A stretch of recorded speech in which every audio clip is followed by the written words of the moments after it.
दोस्तों, अभी तक हम लोग बाल विकास में दो भाग पढ़ चुके हैं। पहले भाग में हमने वृद्धि और विकास के बारे में पढ़ा था। तमाम सारे मनोवैज्ञानिकों की परिभाषाएं जैसे सोरेनसन हो गए, हॉलॉक हो गए, इनके बारे में पढ़ चुके हैं।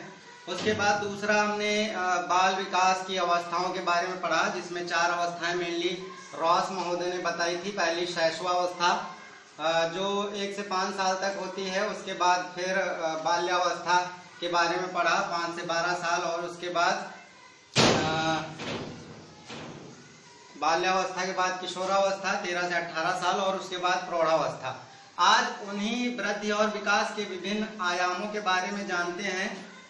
तो पहला है सामाजिक विकास कि उन वृद्धि और विकास में इन आयामों में क्या क्या होता है। तो सामाजिक विकास हॉलॉक के अनुसार सामाजिक विकास से अभिप्राय सामाजिक संबंधों में परिपक्वता प्राप्त करने से है। उपरोक्त परिभाषा को अगर हम अर्थों में देखें तो परिभाषा से निम्न तथ्य निकल कर आते हैं। पहला, बच्चे के दूसरे व्यक्तियों के संपर्क में आने के साथ ही सामाजिकरण की प्रक्रिया शुरू हो जाती है। जब कोई भी बच्चा दूसरे के संपर्क में आता है, समाज में किसी के भी संपर्क में आता है, तो कुछ ना कुछ चीजें वो सीखता है। जो कुछ चीजें समाज में अच्छी होती है, कुछ बुरी होती हैं, तो वो उसी के साथ उसके सामाजिकरण की प्रक्रिया शुरू हो जाती है। दूसरा है सामाजिकरण की प्रक्रिया से अनेक सामाजिक गुणों को सीखने में सहायता प्राप्त करता है। तो ये वही बात है कि सामाजिकरण की प्रक्रिया से ही वो सामाजिक गुणों को सीखता है। थर्ड है इस प्रकार से अर्जित ज्ञान वाला व्यक्ति समाज के साथ जल्दी तालमेल बिठा लेता है। अब कोई भी व्यक्ति है वो समाज की चीजें सीखेगा जो समाज के लिए जरूरी हैं और समाज के लिए जो जरूरी नहीं है, दोनों तरह की चीजें समाज के हिसाब से ही वो अपने आप को ढालेगा, तो वो समाज के साथ बहुत जल्दी तालमेल बिठा लेगा। शैशवावस्था में सामाजिक विकास। शैशवावस्था में सामाजिक विकास कैसा होता है?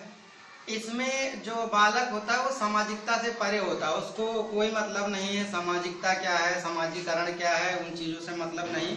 शारीरिक आवश्यकताओं की पूर्ति ही उसके लिए मुख्य होती है। शारीरिक आवश्यकताओं की पूर्ति होती रहे, बाकी सामाजिकरण होगा कि नहीं होगा, सामाजिकता आएगी कि नहीं आएगी, उससे कोई मतलब नहीं।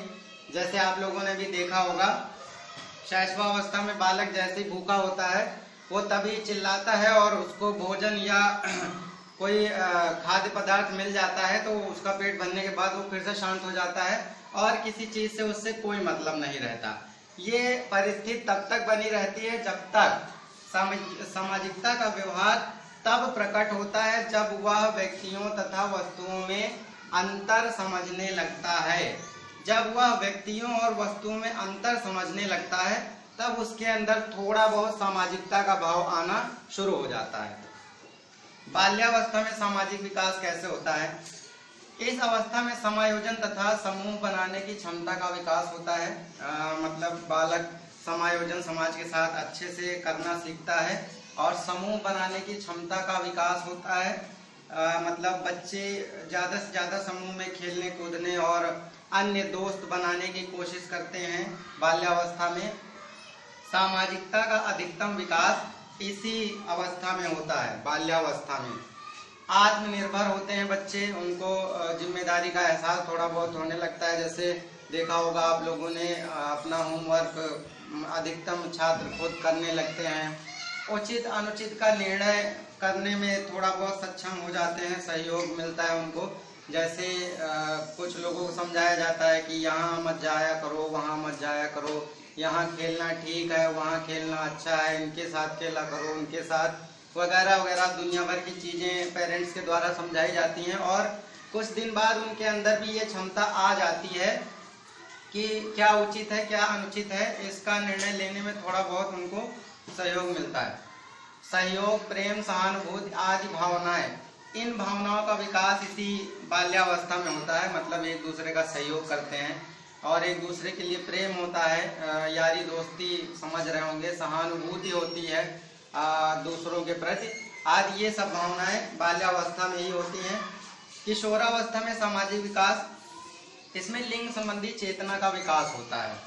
विशेष रुचियां आती हैं बालक और बालिकाओं में, जैसे सौंदर्य के प्रति रुझान होने लगता है, आकर्षण होने लगता है और घनिष्ठ व व्यक्तिगत मित्रता पर ध्यान देने लगते हैं बच्चे। उसके बाद बच्चों में ईमानदारी, ये यहाँ तक इतने हो गए किशोरावस्था में सामाजिक विकास की चीज़ें। फिर नैतिक विकास की अगर बात करें, दूसरा इसी का आयाम है, वृद्धि और विकास का दूसरा आयाम नैतिक विकास। बच्चों में ईमानदारी, सत्यनिष्ठा, निश्चल, समाज के मानकों के अनुरूप व्यवहार, ये सब चीज़ें नैतिक विकास के अंतर्गत आएंगी। बच्चों में ईमानदारी, सत्यनिष्ठा, निश्चल, समाज के मानकों के अनुरूप व्यवहार, इसका मतलब ये है कि समाज में कुछ चीज़ें जैसे अच्छी होती हैं, कुछ चीज़ें खराब होती हैं, तो समाज के मानकों के अनुरूप ही व्यवहार करना सीखता है बालक, इसको नैतिक विकास कहते हैं।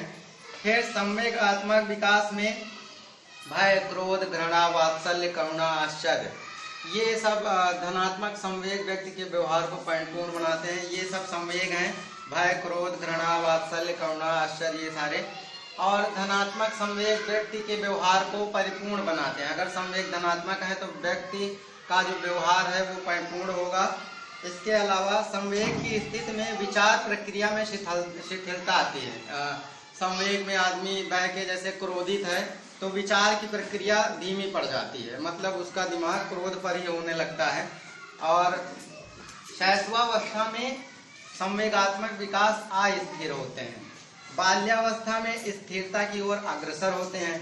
किशोरावस्था में अत्यंत उग्र हो जाते हैं। जो संवेग होते हैं अत्यंत उग्र हो जाते हैं, मतलब थोड़ी थोड़ी बातों में गुस्सा आ जाता है, थोड़ी थोड़ी बातों में फिर से मान जाते हैं। वंशानुक्रम, स्वास्थ्य, मानसिक योग्यता, पारिवारिक वातावरण आदि ये सब प्रभावित करते हैं संवेगात्मक विकास को। वंशानुक्रम भी प्रभावित करता है, स्वास्थ्य भी प्रभावित करता है, मानसिक योग्यता भी प्रभावित करती है, पारिवारिक वातावरण आदि भी प्रभावित करता है।